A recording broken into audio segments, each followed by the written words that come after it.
Hello po. Hello. Good morning po sa bawat isa. Aim. Aim, pwede taasan mo ng konti yung volume, number 1. Hello, hello. Check, check. Hello. 1, 2. Check, 1, 2. Yan. Thank you, Kim. Ayan po, muli. Good morning po. Okay lang po ba kayong lahat? Amen.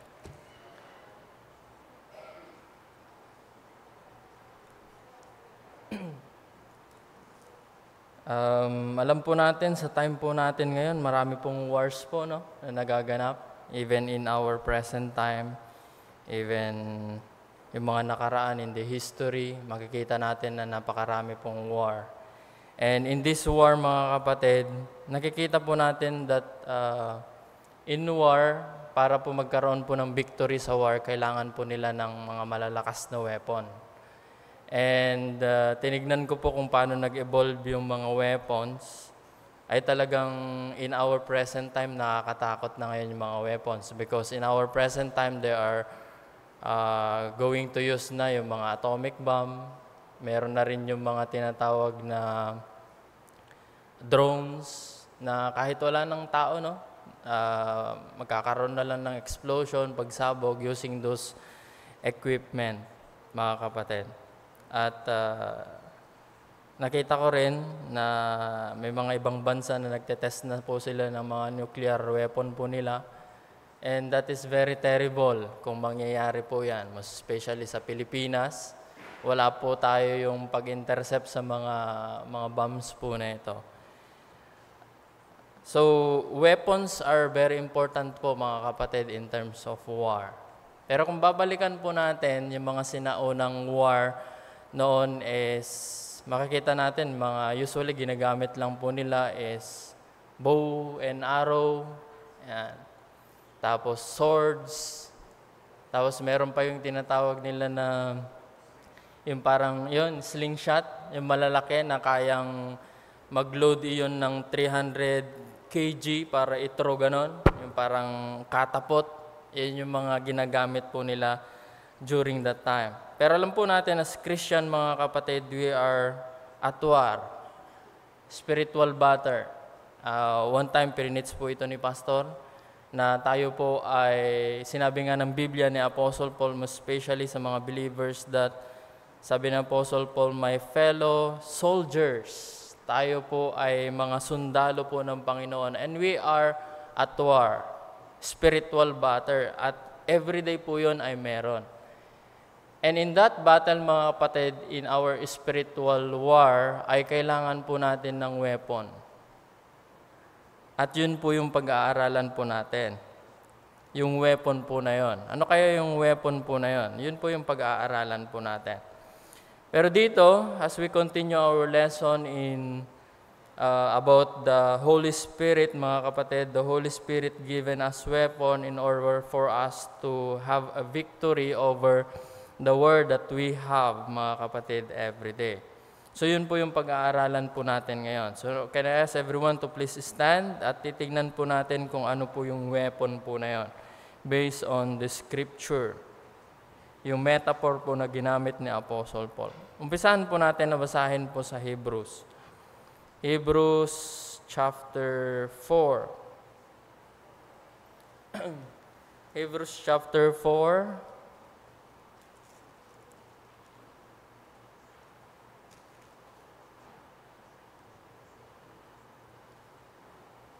Hebrews chapter 4, basahin po natin yung 11 hanggang verse 13 para makita po natin yung context. Nandun na po ba kayong lahat? Say amen po pag nandun na po kayo. Amen. Sige po, basahin po natin. Ito po ay banal na kasulatan po ng Panginoon. At ito po ay sabi sa Biblia, buhay at aktibo kahit sa panahon po natin. Verse 11, let us labor therefore to enter into that rest, lest any man fall after the same example of unbelief. For the word of God is quick, or in other word po, mga kapatid, is living or alive, ang salita ng Panginoon.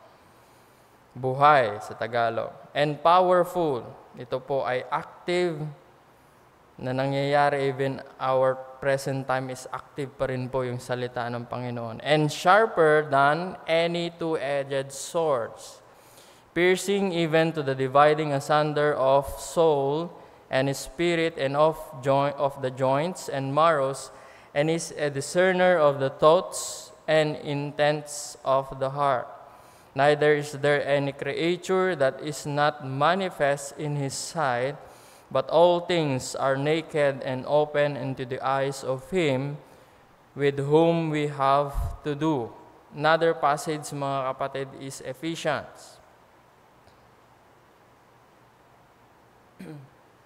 Ephesians chapter 6.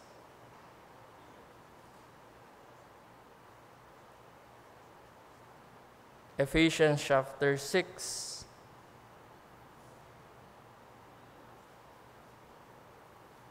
Basahin po natin yung verse 13 and talon po tayo ng verse 17. Sabi po sa verse 13, "Wherefore take unto you the whole armor of God." Kaya sinabi ko po kanina, in battle mga kapatid, we need a weapon. We need armor. At dito sabi, wherefore take unto you the whole armor of God, that ye may be able to withstand in the evil days, and having done all to stand. And one of the armor of God that we can see here is in verse 17. Sabi po dito, the swords of the spirits, which is the Word of God. Sa madaling sabi, yung weapon, the armor na binibigay po sa atin ng Panginoon to have victorious in our war, spiritually is the swords of the spirits, which is the Word of God. Yun po yung pag-aaralan po natin ngayon. Okay, let's pray. Mapagpalad, dakila naming Diyos, muli Panginoon, maraming salamat. Throughout the week, Panginoon, ay inyo po muli kaming ginabayan sa aming pong battle spiritually. Maraming salamat, Lord, sa banal na Espiritu na laging nandyan po sa amin, tumutulong upang kami po ay mapagtagumpayan yung mga laban po na ito sa pang-araw-araw po namin na buhay, Panginoon. At maraming salamat muli na pinagkalooban niyo po muli kami ng lakas upang makapanambahan, makapunta dito. At maraming salamat din po, Panginoon, sa mga kapatiran na naka-attend on time. Dalangin po namin, Panginoon, na kayo po ang patuloy na magpala sa Sunday School po namin. At dalangin po namin sa mga kapatiran na naway po, Panginoon, ay sa susunod po ay maging maaga din po sila. Paalala niyo po sa kanila na kailangan po nilang they need to come early, Panginoon, upang manambahan po sa inyo at mag-aral ng salita. Patawaran niyo rin po kami, Panginoon, sa aming pong pagkukulang. At dalangin po namin, Panginoon, ang banal na Espiritu na muli na magbigay sa amin ng understanding as we are going to study this topic, O Lord. Maraming salamat. In Jesus' name we pray. Amen. Sige po, mga kapatid, pwede na po kayo maupo. Now we are now in the fourth part ng ating pong Sunday School about the Holy Spirit, and we are now in the Spirit-filled life. And in the Spirit-filled life, we discuss the feeling of the Holy Spirit. Tapos na po natin yon. As a believers, every day po ay dapat ang banal na Espiritu po siya yung nagko-control po sa atin. And also we discuss about the struggle of the Holy Spirit. Sa atin as believers, mga kapatid, meron pong struggle ang banal na Espiritu. Kasi tayo minsan, as human being, minsan hindi po ini-ignore natin yung pangungusap po ng Diyos sa ating pong buhay. At struggle din po sa atin as Christian personally because we are still in this flesh. Ito yung struggle na pang-araw-araw na talagang nakakapagbigay sa atin ng stress kung minsan o struggle sa atin buhay as Christian because of this flesh. And we know that also we have struggles against Satan, mga kapatid. And in struggles, just like what I said, we are at war in this struggle at kailangan po natin ng armor of God. We need this weapon in which pag-aaralan po natin according to the verse that we have read. This is the swords of the Spirit. The swords of the Spirit. At nabasa naman po natin kanina, sabi po dito sa Ephesians chapter 6, The swords of the spirits, which is the word of God. Pag sinabing sword of spirit, mga kapatid, ito po yung sandata. Ito po yung swords na nasa kamay po ng Espiritu at ito po yung salita po ng Panginoon. And this is, masasabi natin na pinaka-effective na weapon po natin as Christian in our everyday battle. So yun po yung pag-aaralan po natin ngayon, mga kapatid. At dito, we can see that when we are talking about the sword of the Spirit, we can see the power of the swords. The power of the sword. Alam po natin, sinabi sa verse nga kanina, that yung binasa natin kanina dun sa Hebreo. Balik po tayo sa Hebrews. Hebrews chapter 4.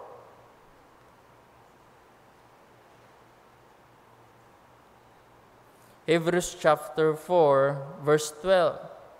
Sabi nga po kanina dito, sabi, "For the word of God is quick and powerful and sharper than any two-edged sword, piercing unto the dividing asunder of soul and spirit, and of joints and marrows, and it's a discerner of the thoughts and intents of the heart." Dito makikita po natin na gaya ng salita ng Panginoon ay gaya rin po ng isang swords, mga kapatid, na ito po ay merong dalawang talim. Meron pong, kung pag-aaralan po natin in the history, usually yung mga ginagamit po nila ng mga swords ay meron pong dalawang talim po yan. Para pag tinusok sa enemy is madali lang makaka-penetrate. Okay? Madali lang din po makakat ng object in any direction. Di tulad ng kutsilyo, may isang blade lang po yan, di ba? Sa kabila, wala.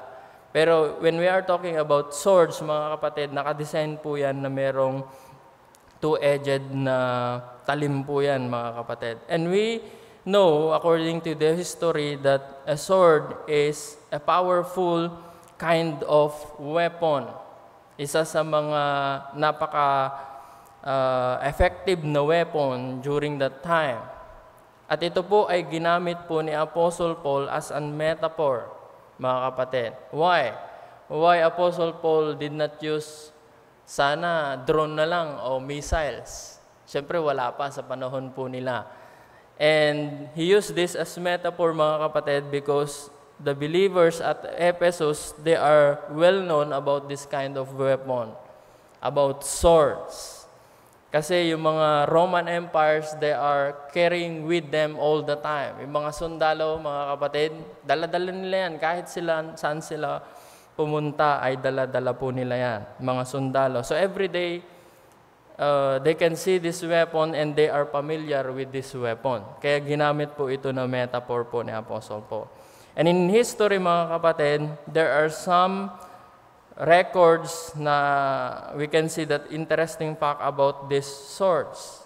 At tinawag po ito sa Latin na gladius. Kaya may mga gladiator, ito yung mga gamit po nila dati. Yung mga sa Roman time, pinaglalaban-laban nila yung mga Christian using this, one of the weapon which is sword. So one of the interesting, at marami po dito, the first one, that interesting fact about this sword is, the sword is a symbol of power and authority. In our present time, makikita po natin wala nang gumagamit in our present time. Maaari makakarelate po ito regarding po sa baril, di ba? Pag may baril ang isang tao, merong authority yan to carry that weapon at meron po siyang power. That's why pag may mga nakikita kayo, road rage, nilalabas lang ganun yung baril, natatakot yung tao. Why? Because automatic yan, it's power po eh. Kasi pag nilabas yung baril, wala ka ng laban dyan. Anong dala mo? Screw lang o yung pamalo? Wala pong laban dyan. Same as true in their present time. Pag nagke-carry yung isang tao ng isang sword, meaning to say that person has the authority. And also that person has a power, mga kapatid. At during that time, it is a symbol of power and strength. At sa salita ng Panginoon, which is the Word of God, mga kapatid, is also powerful. And it represents the authority and strength of the Almighty God. It is the highest authority that we have. Kaya sa church po natin, mga kapatid, our authority is the Bible. Hindi po natin authority yung Baptist distinctive po natin, hindi po natin authority yung article of faith po natin, ang authority po natin is the Bible. List lang po yun ng mga belief po natin, and again, the authority that we have as a church is the Bible. This is our authority na pinanghahawakan po natin sa church. Authority concerning po, mga kapatid, in our faith and in our practice. Ito po yung pinanghahawakan po natin. Ito yung otoridad na meron po tayo na binigay po ng salita ng Panginoon. And even in our spiritual battle, mga kapatid, this is our authority, this is our weapon in order for us to win the battle, mga kapatid, as a church and also as individual. Kasi hindi po tayo magtatagumpay without the authority and the power of the Scriptures. So balik po tayo sa Hebrews. Hebrews chapter 1.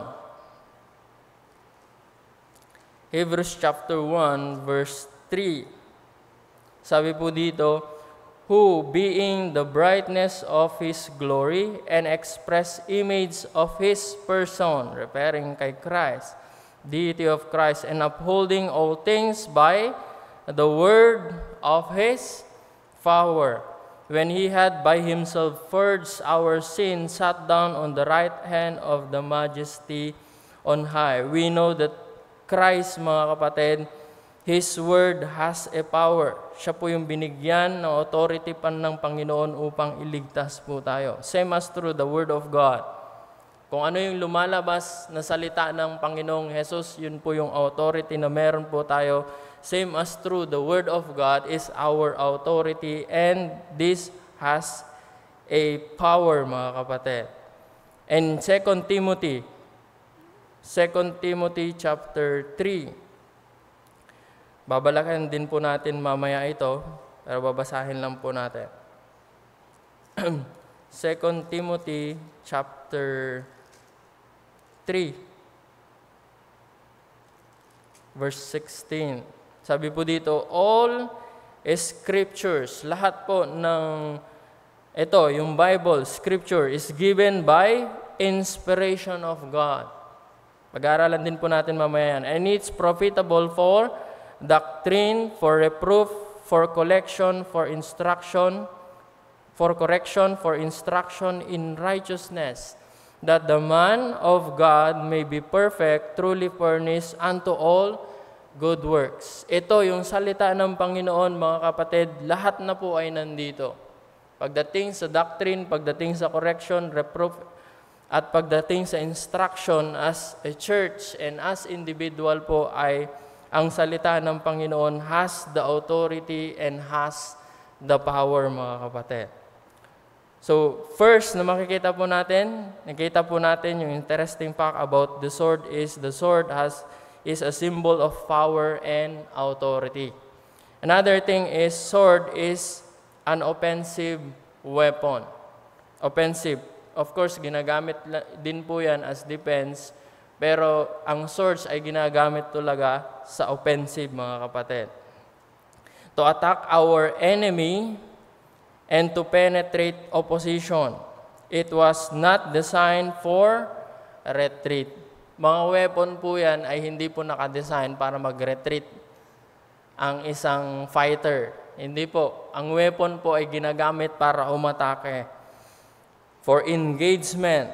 Ganon din po, mga kapatid, ang salita ng Panginoon, ang Biblia, ang salita ng Panginoon is also to be used as an instrument of aggression, assault against our spiritual enemy. That's why in James chapter 4, sabi po dito sa James, James chapter 4, verse 7, sabi po dito, submit yourself therefore to God, resist the devil, or fight against the devil, and he will flee from you. Offensive weapon po natin sa ating kaaway, which is Satan. Sabi po dito, resist the devil and he will flee from you. Ito po yung ginagamit po natin para ang kaaway po natin, which is Satan, the enemy, para umalis po at para hindi po tayo matalo sa kanyang yung atake po sa atin. And another thing, which is hindi ko po nailagay po dyan, is 2 Corinthians. 2 Corinthians chapter 10. 2 Corinthians chapter 10.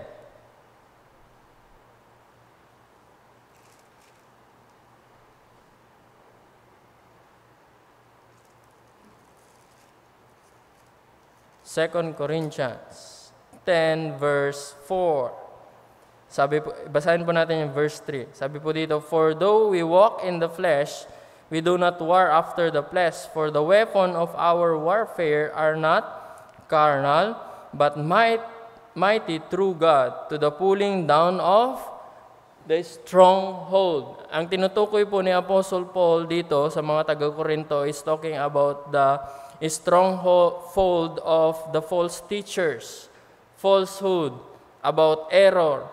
Yung salita ng Panginoon, mga kapatid, is para i-demolish po yung stronghold ng error. To demolish the stronghold of falsehood, false teaching, mga kapatid. Kaya kailangan po natin yung salita ng Panginoon. And even in the ministry of the Lord Jesus Christ, He uses the Word of God to defeat the evil. Remember po sa Matthew chapter 4, He uses the Word of God para yung kaaway po, which is Satan, is umalis. Matthew chapter 4 rather. Nandun na po ba kayo? Tingnan po natin kung ano po yung kung ginawa ng Panginoon referring po sa Scripture, the Word of God. Sabi po sa verse 1, basahin po natin yung passage. Sabi po dito, then was Jesus led up of the Spirit into the wilderness to be tempted of the devil. And when he had fasted 40 days and 40 nights, he was afterward an hunger, nagutom, kasi 40 days and 40 nights wala kang kinain. In verse 3, and when the tempter came to him, which is referring kay Satan, he said, if thou be the Son of God, command that this stone be made bread. At look kung anong ginamit po ng Panginoong Yesus. And he answered and said, it is written. Nasusulat sa Scripture.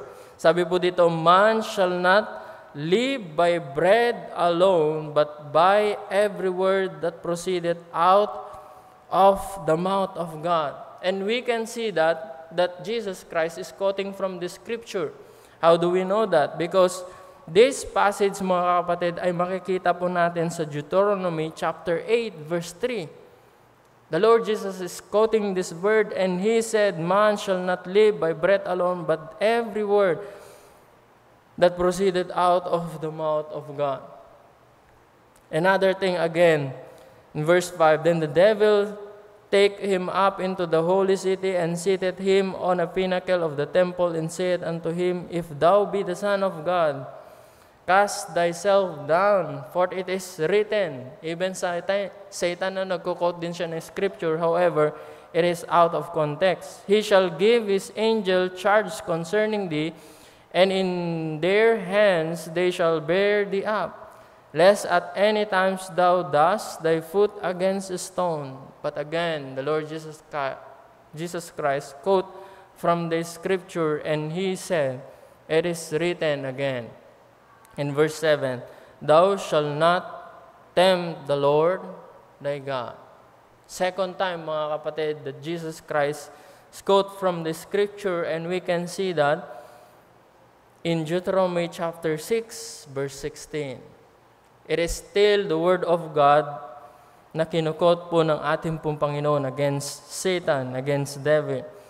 At hindi po nagsawa po yung devil, mga kapatid, to tempt the Lord Jesus Christ. And again, in verse 8, the devil taketh him up unto the exceeding high mountain, and sheweth him all the kingdom of the world, and the glory of them, and saith unto him, All these things will I give thee, if thou wilt fall down and worship me. Yan yung sabi po ni Satan, tempting the Lord. But again, the Lord Jesus Christ is quoting from the scripture, and he said, Get thee hence, Satan, for it is written, Thou shalt worship the Lord thy God, and him also only shalt thou serve.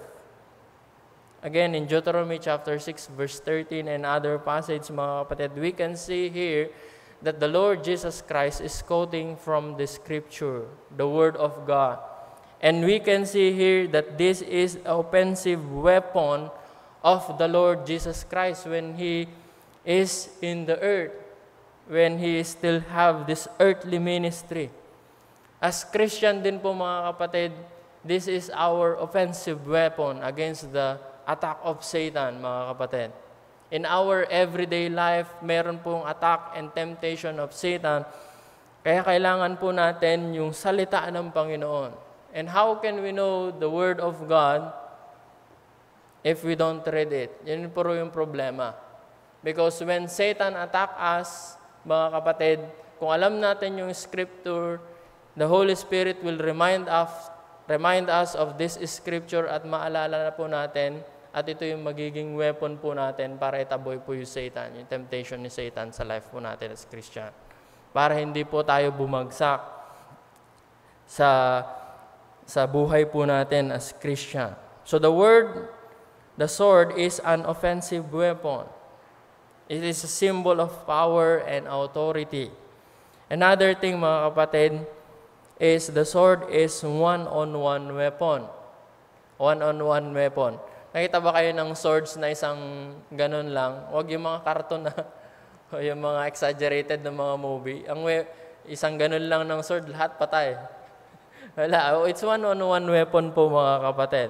It is a design for close combat na tinatawag.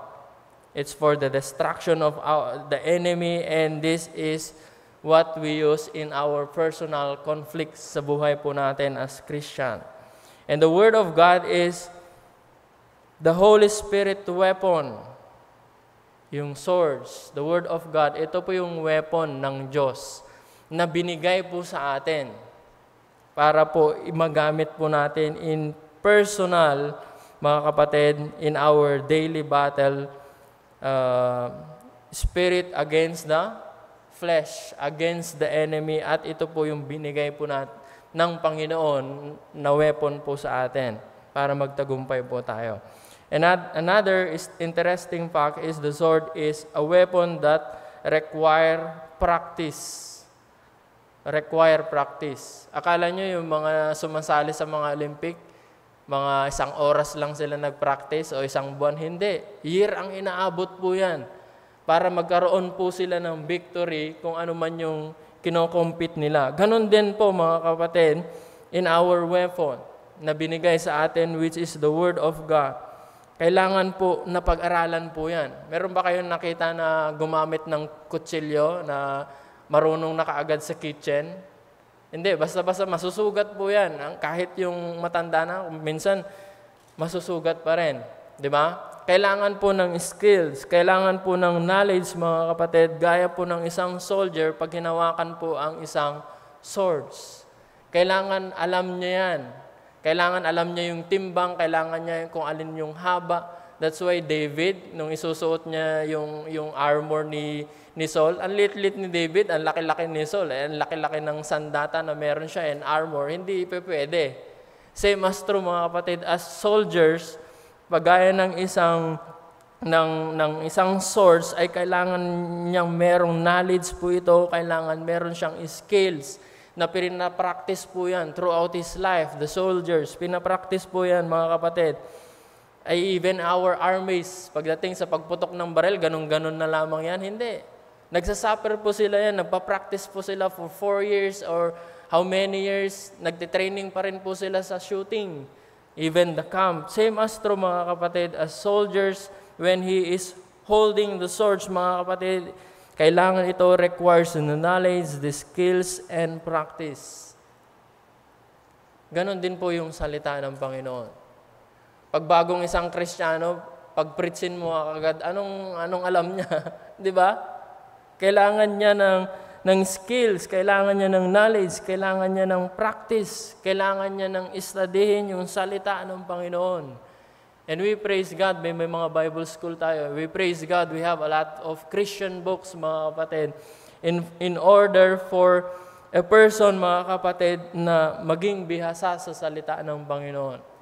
Sa preaching ng salita, di ba, ng pulpit, ng ating pastor, natututo po tayo paano gamitin ang salita ng Panginoon sa pang-araw-araw po natin na buhay. And even in the scripture, sinasabi po yan as a personal, as a church, mga kapatid, as a teachers, meron po tayong makikita po dito. 2 Timothy.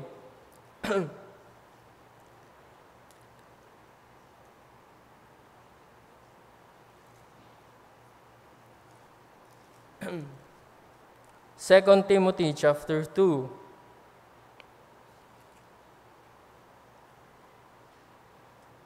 Tingnan sa verse 15. Concerning about the Word of God.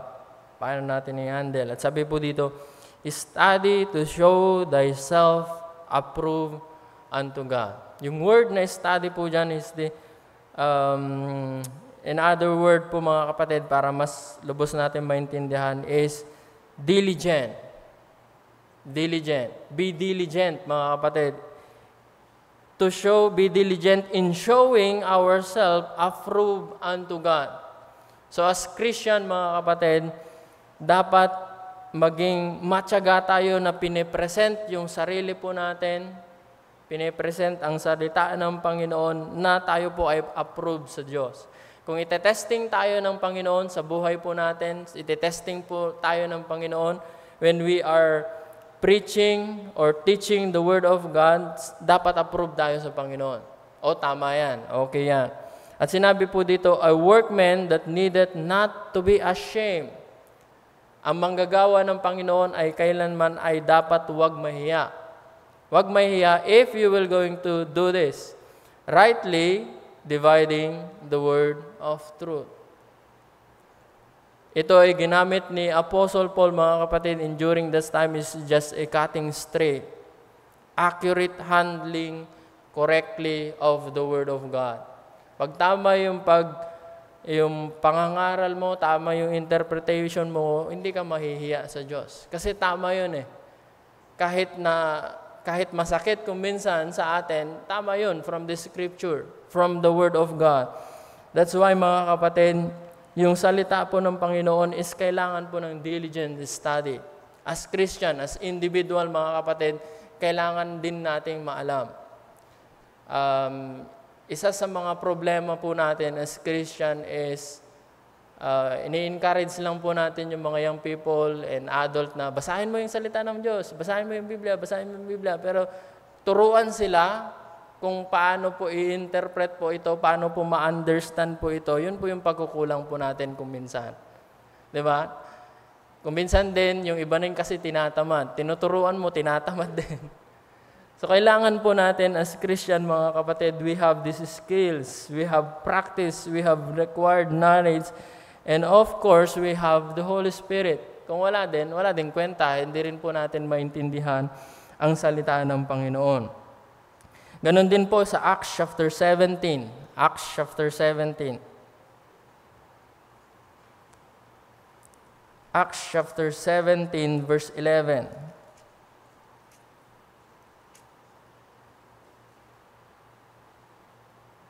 Sabi po dito, these were more noble than those in Thessalonica, in that they received the word with all readiness of mind, in search the Scripture daily.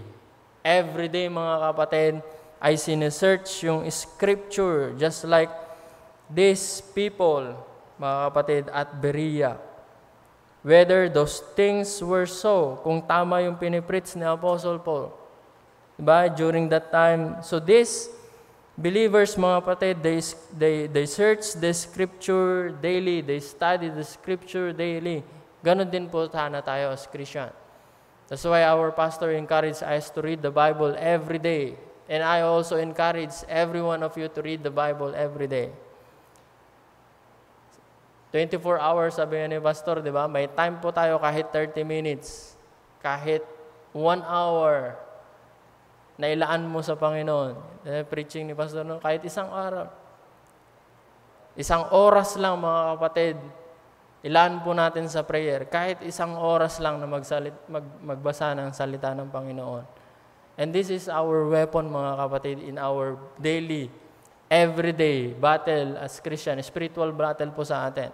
Pag wala po tayo nito, yung Word of God, magko-collapse po tayo and we will not going to win the battle po, mga kapatid. And that is the power of the source. That is the power of the scripture po, mga kapatid. That is the power of the Word of God. Now, dako naman po tayo sa pangalawa, the use of the source. The use of the source.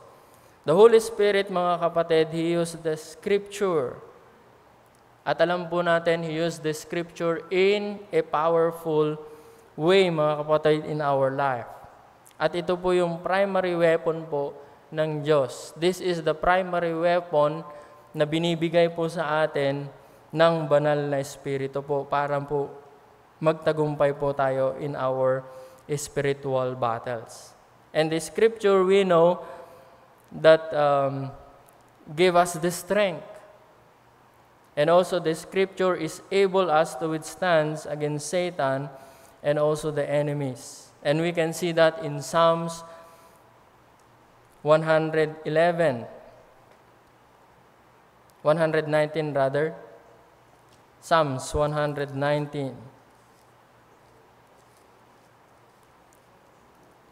Kung gusto nyo magbasa about the Word of God, kung anong silbi nito, anong may bibigay nito, basahin nyo po yung Psalms 119. Psalms 119. At ito po yung pinakamahabang chapter po dito sa Psalms. Psalms 119, basahin lang po natin yung 11. Sabi po dito, the word have I hid in my heart.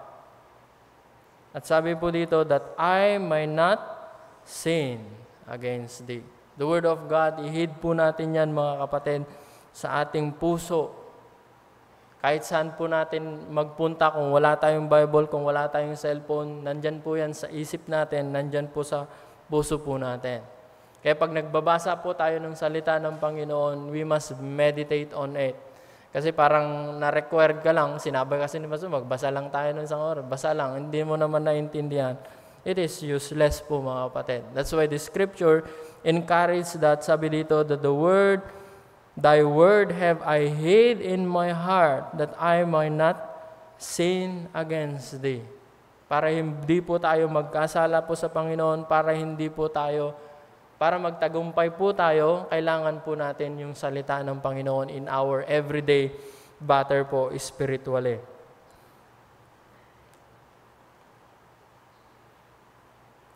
Now, just like what I said, in everyday battle po natin, mga kapatid, sometimes we find ourselves as weak. Sometimes we are ineffective. At alam nyo kung anong reason po yan, mga kapatid?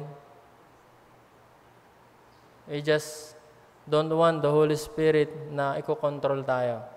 And another thing, mga kapatid, the problem is we don't read the Word of God. Simple lamang po, no? Yung banal na Espiritu, walang control sa'yo, hindi ka nakikinig, naging kalos ka na, hindi ka na nagbabasa ng salita ng Panginoon. Of course, there is no victory as Christian. Wala pong victory po yan, mga kapatid. At matatalo po tayo ng Satan.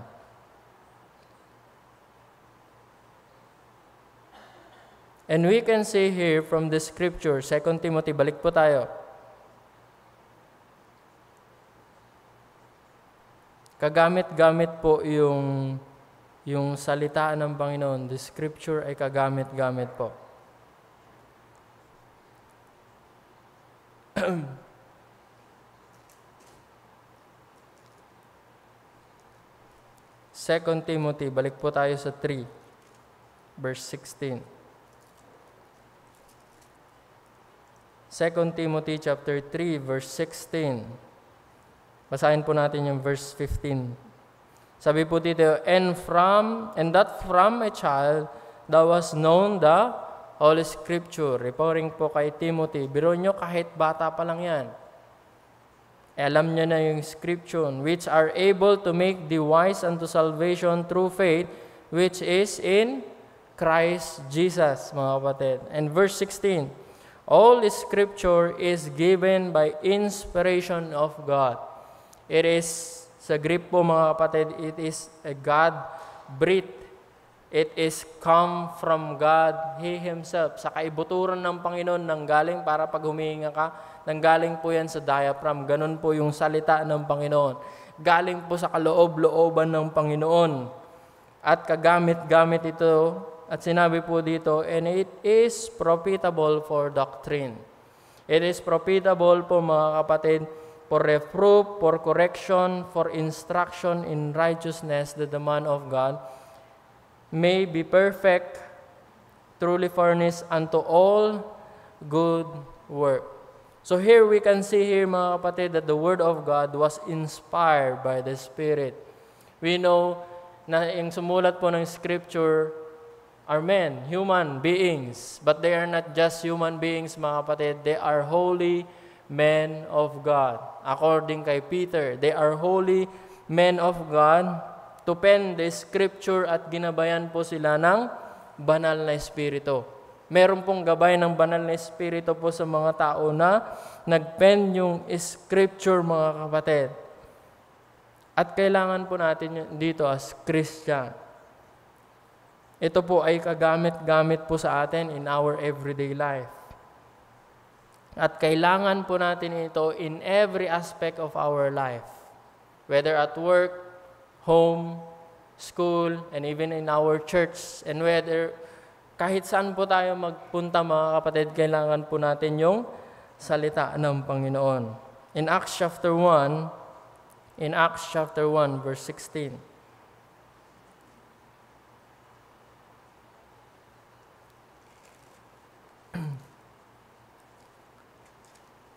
Acts chapter 1, verse 16. Sabi po dito, men and brethren, this Scripture must needs have been fulfilled, which the Holy Ghost by the mouth of David spake before concerning Judas, which was guile to them that took Jesus. Even in the Old Testament, mga kapatid, the Holy Spirit is already there, and He is the one who guide those people to prophesy, at yung fulfillment, nandyan pa rin po yung banal na Espiritu po, mga kapatid. And we can see here that the Word of God was inspired by the Spirit. It is God's breath. And another thing, mga kapatid, is the Word of God is explained by the Spirit. Explained by the Spirit. Without the explanation, without the understanding which is given by the Spirit, mga kapatid, hindi po natin maunawaan ng Scripture. Look at 1 Corinthians chapter 2.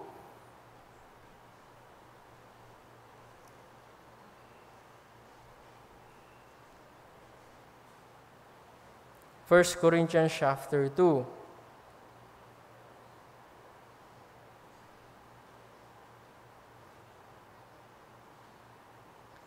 First Corinthians chapter 2 verse, basahin po natin yung verse 6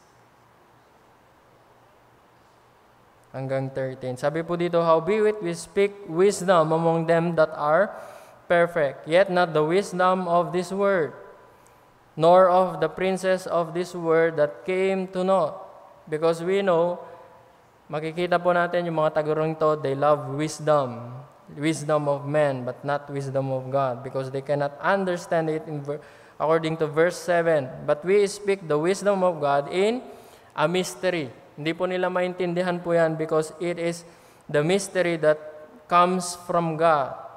Even the hidden wisdom which God ordained before the world unto our glory.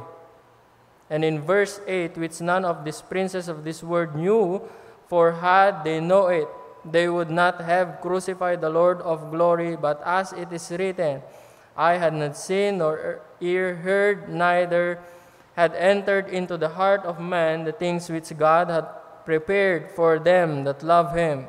Verse 10, but God hath revealed them unto us by His Spirit. Before it is mystery to them. However, God revealed this to them through His Spirit. Kaya sabi niyo po dito, where the Spirit searcheth all things pertaining to God, yea, the deep things of God. And in verse 11, mga kapatid, for what man knoweth the things of a man, save the spirit of man which is in him? Even so, the things of God knoweth no man but the Spirit of God. We can never know the Scripture without the wisdom that is coming from God, coming from the Holy Spirit, mga kapatid. Verse 12, now we have received not the spirit of the world, but the Spirit which is of God, that we might know the things that are freely given to us of God. In verse 13, which things also we speak, not in the words which man's wisdom teacheth, but which the Holy Ghost teacheth, comparing spiritual things with spiritual. At sinabi sa verse 14, a natural man cannot understand the Scripture. Pero, if you have the Holy Spirit is the one who explains the Word of God in order for us to understand. And even Satan, mga kapatid, the prince of this world, sinabi po sa verse 8, he doesn't know it. Yes, he quote from it, pero hindi niya alam kung ano yung kino-quote niya, hindi niya alam kung ano talaga yung mensahe na nais ng Panginoon sa kanyang salita. And we praise God, mga kapatid, as Christian, we can know even the very heart of the Lord Jesus Christ. Even the very mind of the Lord Jesus Christ, alam po natin. And we praise God for that. And again, mga kapatid, as we close, we will going to continue next Sunday. Let's remind everyone na kailangan po natin basahin yung salita ng Panginoon. This is our weapon na binigay ng banal na Espiritu po sa atin. This is the weapon that we need in order for us as Christian to have a victorious life. Para magtagumpay po tayo sa gawa ng kaaway at para magtagumpay po tayo sa battle po natin in our flesh. Okay po, tayo po tayong lahat, mga kapatid, and let's pray. Our gracious loving Father, again, Lord, we are so thankful na binigyan niyo po kami ng katagumpayan sa aming pong buhay as Christian in our everyday battle spiritually because of the Holy Spirit that is indwelling in us, and also we have your word, the Scripture, the Bible, and help us, O Lord, to read it every day so that we will going to hid it in our heart, so that we will not sin against thee, O Lord. Thank you, Lord. In Jesus' name we pray. Amen. Maraming salamat po sa inyong pag-attend muli sa ating pong Sunday School. God bless you po.